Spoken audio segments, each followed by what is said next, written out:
How are you doing, ladies? So today we are going to talk about how to emotionally detach from a guy that you're dating. If you're new to this channel, my name is Miss Linda and I talk about high value dating and I give you practical tips that you can use to win in love. So hit the subscribe button so that you don't miss any of my weekly videos. Now, so you've been talking to this guy, you've gone out on 2 dates, and everything has been going on so well. But then here comes the but. Between the second and third date, you're beginning to feel as if his energy is slowing down, and this is giving you so much anxiety. So what should you do? Now, the thing is, when it comes to dating, it's a game. It's a game for you to be able to net the highest caliber man. And also put yourself in a man's shoes. He's also looking for his prize, his wife. So at some point, there's going to be this sort of, I wouldn't call it a power struggle, but I would call it where you're both testing each other. And if you've been dating for some time, you'll probably be thinking like, okay, men play so many games, men do this, men do that. But no, he is also dating so that he can be able to know what kind of a woman he's looking for that's the highest caliber for him, especially if he's a high value man. So many ladies get so frustrated at this point because you get so confused. You might be wondering, so things are going on so well, you've been communicating, you've been talking, but okay, so why is he slowing down? Now, the first thing that you need to do is to develop a roster of men. Rotational dating is key. And you see, when you have a roster of 2 to 3 men, automatically what happens, it balances you.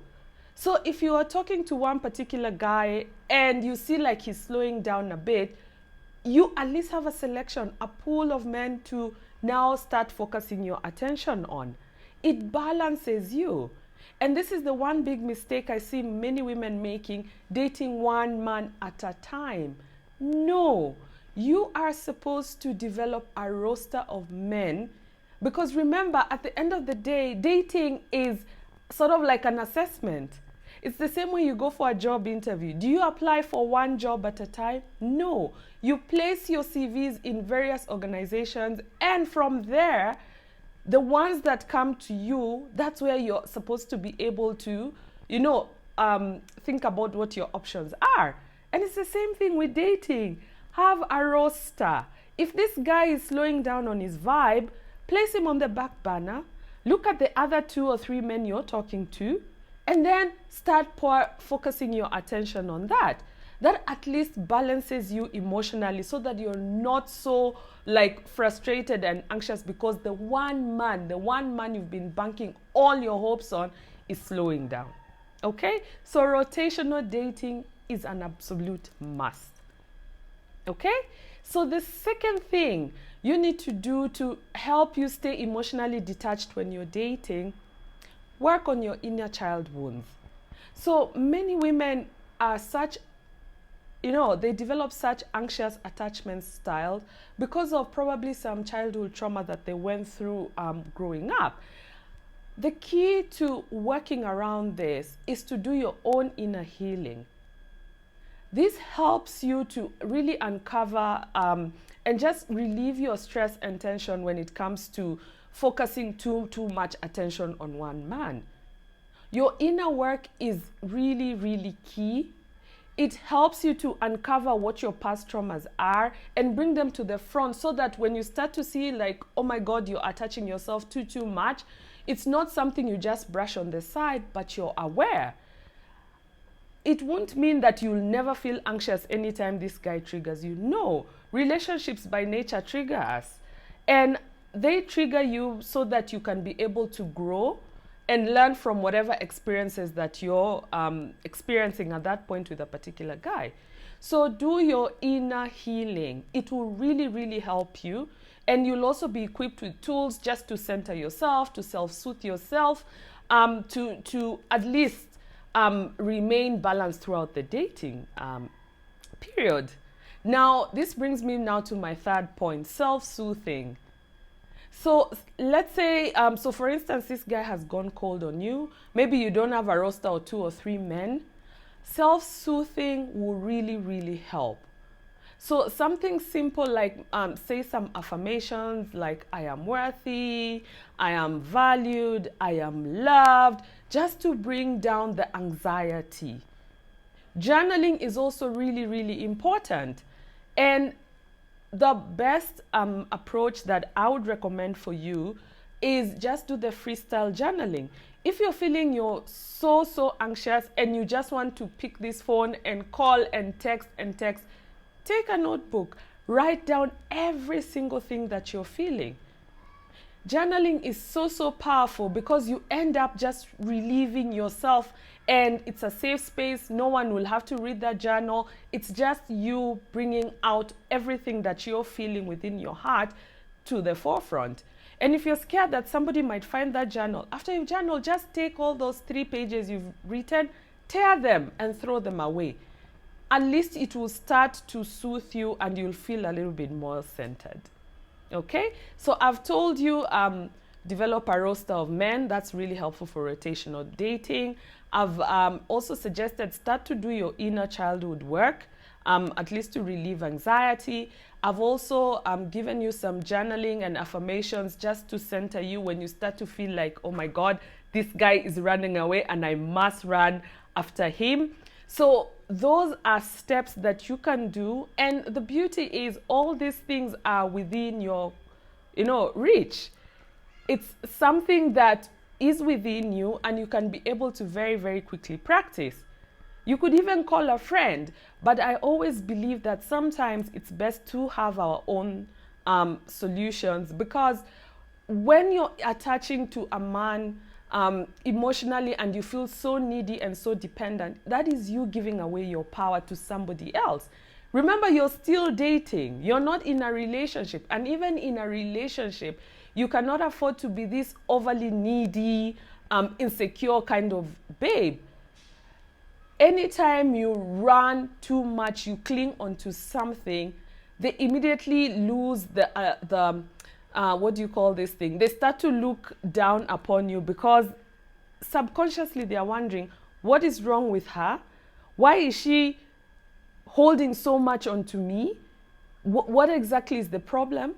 You start to lose value in his eyes. Okay?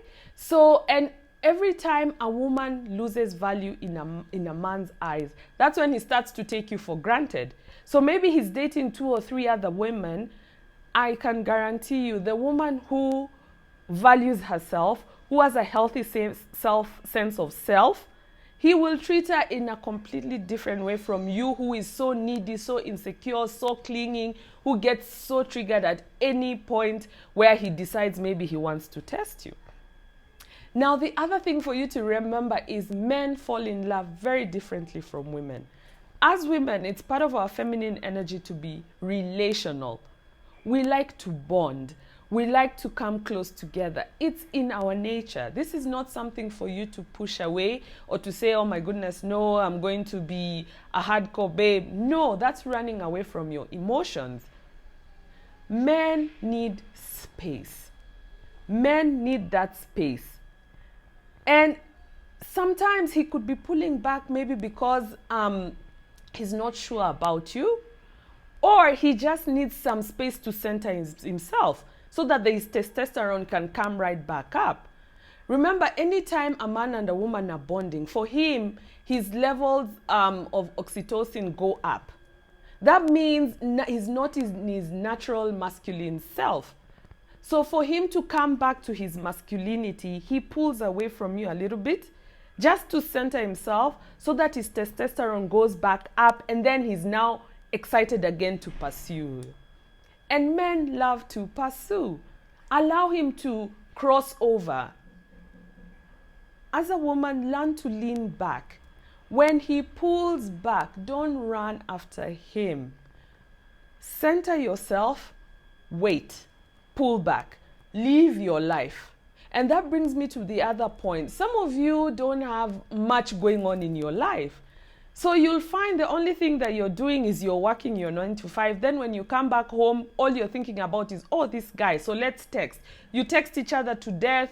You're always calling. I mean, there's nothing else going on in your life. If I ask you, what are your interests? What are your hobbies? What do you do outside work? Probably you'll find there's nothing. And that's the thing. So the one person who comes to shower you with a little bit of attention, it's just a recipe for disaster. So you want to cling onto him like your life depends on it. No, that is so unseductive. It will repel any high quality man, because it's like, okay, so what's her market value? You'll start to think like, oh my God, maybe I'm the best man she's been around if she's running after me like that. So what's wrong with her? It means she cannot get a better man than me. So have a life outside your man, or outside men. Have a life, and please don't put your life on hold because of a man. And so many women are so guilty of doing this. So the first instance a man comes into your life, you want to throw everything you are doing, and you're always available at his beck and call, because the last time a guy looked at you or gave you as much as attention, you just cannot remember. Have a life outside this guy. So remember, dating is a game. Dating is a game, and a man will treat you the way you treat yourself. If you find yourself always attaching too quickly to a man, remember, there's nothing wrong with being emotionally invested in a man. The question is, what has he done to earn your vulnerability? What has he done to earn this kind of emotional neediness that you're displaying too early on? You're not yet in a relationship, and even in relationships, you need to be able to develop some space around you. That is what is attractive. That's what goddess energy is all about. It's about loving yourself, having a high sense of worth, respecting yourself, and holding yourself in certain high regard, which is completely different from being arrogant. So don't over attach to men quickly. Be wise in your decisions. Have goals that you're working on. And these are the kind of things that I help my clients with. If you find yourself struggling with men, maybe men don't approach you anymore, or if they approach you, they just lose interest. And if you're looking to create intentional dating experiences, check out details in my description box, and I'll be able to assist you because I offer one-on-one coaching. I also offer private tutoring. So see details below. Yeah, so thank you so much. Bye.